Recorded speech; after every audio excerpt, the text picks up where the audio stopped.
What up, YouTube? I'm Topaz Jason. I got a pretty good show lined up for you today, man. First, we're going to jump into the news and where shit went down at Summer Jam. Then we're going to jump into this review for this Travi Scott song. Then we're going to do an article from downloadpads.com. But before then, let's listen to a brief instrumental from underground producer Craziest Beats.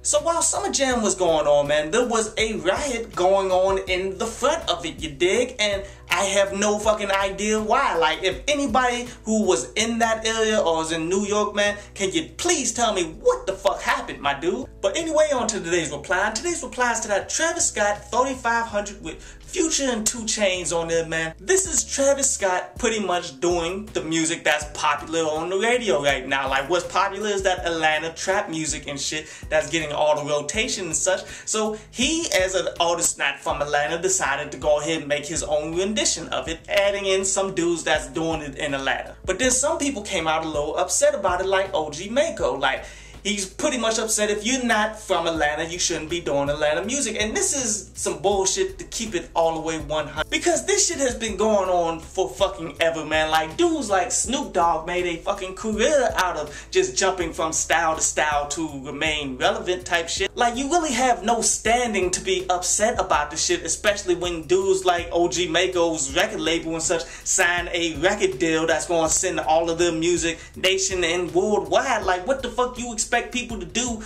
all over the world when they hear your music and they kind of like it? Like, if you upset about people stealing your music, the first people you should be pointing your finger at is the goddamn record labels, not the other black dude trying to make a fucking living. But so this track, it wasn't that bad really, man. I actually kind of like that beat, and there was a lot of producers that went into that beat too, man. From Zaytoven to a bunch of others, man, to pretty much legitimize the sound and such. And that Future hook was pretty dope, man. I'm not even mad at that, man. It's just all of the verses were pretty subpar. Like, I like Travi Scott's the most of everybody's, man. Like, having a decent beat and a good hook, man, they had a leg up into making a pretty good song, man. But as the verses go, it kind of ruined the entire thing for me, man. But I still recommend people to go ahead and peep it on out. But anyway, on to today's article from downloadpads.com. And today's article is about being controlled from the grave. And you know, this is usually like some rich white people type shit you did, but yet broke people try to do this shit all the time too.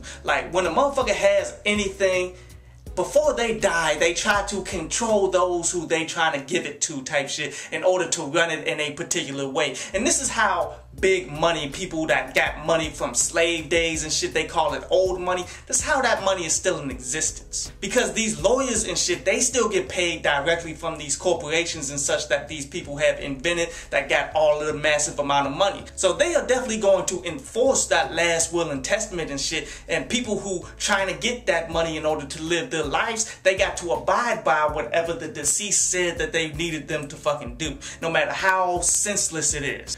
Me personally, I ain't got time to be trying to control other people and all of that bullshit. But yet, this is something that you definitely need to watch out for, especially when you got an older parent that be on that bullshit.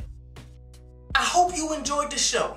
You can follow me at Twitter up there, and you can go to downloadpads.com, that's down there, to read today's article.